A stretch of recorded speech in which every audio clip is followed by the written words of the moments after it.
Hello and welcome to another modelling video. This is Alan from the Makona Man at YouTube with another model video. This is a supplementary update to the Providence Gundam project, purely focusing on the rifle or gun. I find Bandai's weapons to be very poor, very boring, flushed out. When you build a very complex, largish, multi-part project such as a perfect grade, master grade, anything that's quite large with a huge parts count, it's common when you're grinding away at this project, you get burnt out. And an old term that was used many years ago was weapons fatigue. The older master grades came with way too many weapons. They were high in quantity but not so much in quality. The beautiful thing about these weapons are they're an absolute blank canvas. Beam weaponry seems to be very plain. You've got an energy pack and some sort of output. The mechanical weapons such as the machine guns the Zaku's use and whatnot are more inspired by an actual existing arm. So I brought in these 1/6 scale modern rifles by 4D using a reclaimed ABS plastic. It's pretty cheap though, very detailed. The parts are pre-cut with nubs, snaps together, pre-colored as well. Quite a bit of work is required. I have done a review of one of the shotguns a while ago. I'll throw a link down below. You get all the parts that are casted well enough and the instructions demonstrating how it goes together. The really cool thing about this kit is that it assembles like how the real rifle is pulled apart and put back together for maintenance purpose. 1/6 is a tad too big for a 1/100 scale and far too huge for 1/144, though some series, especially Seed and whatnot, does use oversized weapons. It's in space, it's weightless. However, the thickness is ideal enough that you can chop them down and use them for other designs. The parts are pre-cut with nubs, snaps together, pre-colored as well. Quite a bit of work is required. I have done a review of one of the shotguns a while ago. I'll throw a link down below. You get all the parts that are casted well enough and the instructions demonstrating how it goes together. The really cool thing about this kit is that it assembles like how the real rifle is pulled apart and put back together for maintenance purpose. 1/6 is a tad too big for a 1/100 scale and far too huge for 1/144, though some series, especially Seed and whatnot, does use oversized weapons. It's in space, it's weightless. However, the thickness is ideal enough that you can chop them down and use them for other designs. Chopping up pre-assembled parts or a whole part like a rifle is very easy. A pin vise can take out very particular details or create box-sized holes all round. A saw can actually chop things up, no problems. The finer the blade, the better. I utilise an ultrasonic cutter for some complex cuts and to speed up things along. Being an interesting shape, I cut out some panels and decided to use this rifle, as it's very large and an intimidating shape, as the main base. The top cover was sliced off and the whole barrel was placed in to make it into an energy machine gun. The original railing from the rifle was cut down and cleaned up and fit quite nicely.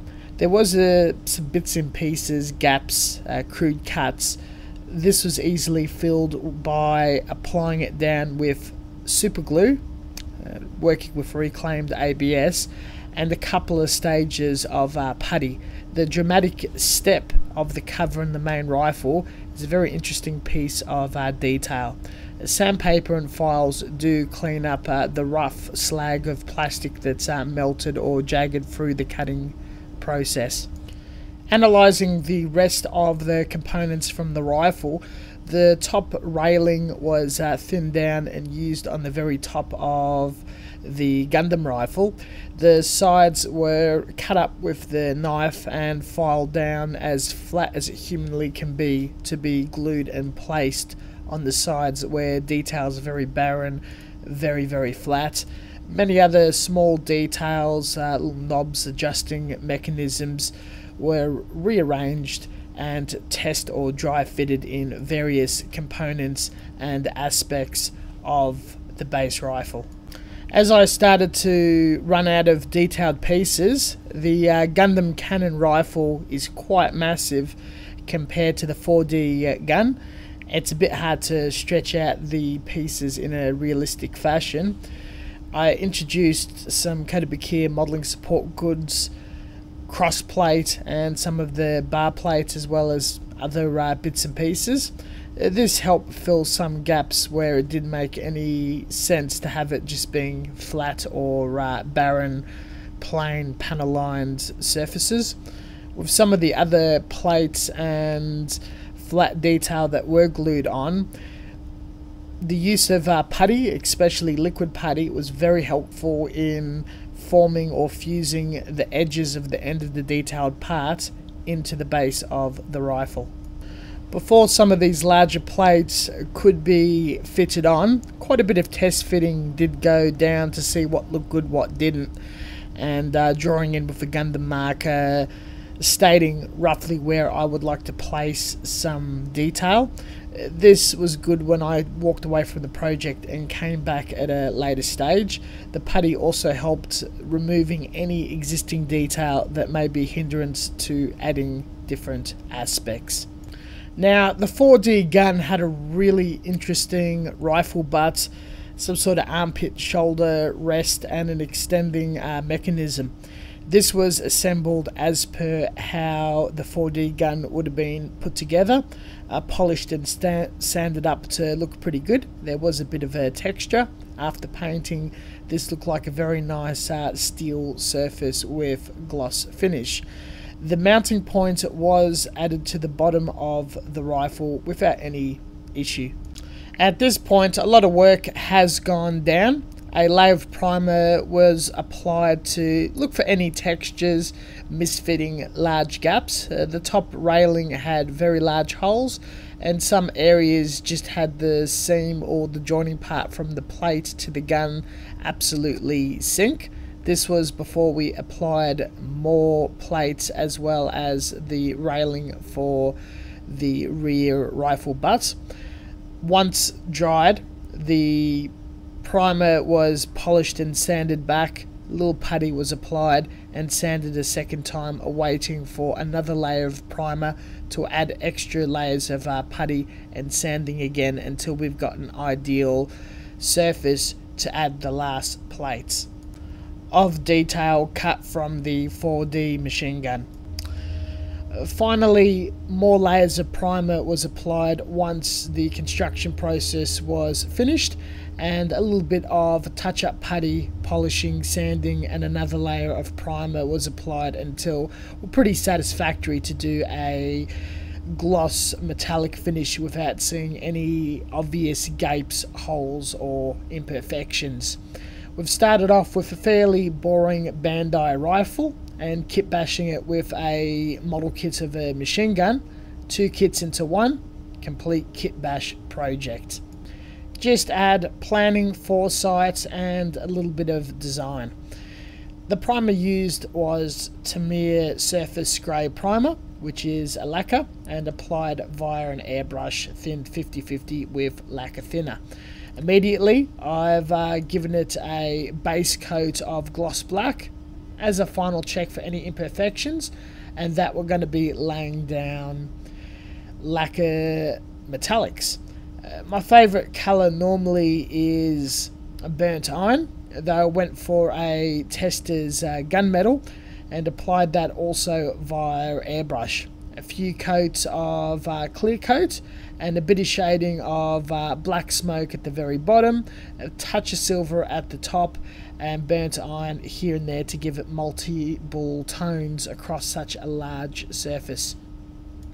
Standard weathering methods apply, including a touch of silver dry brushing with a weathering pencil and a black sludge wash across all the detail.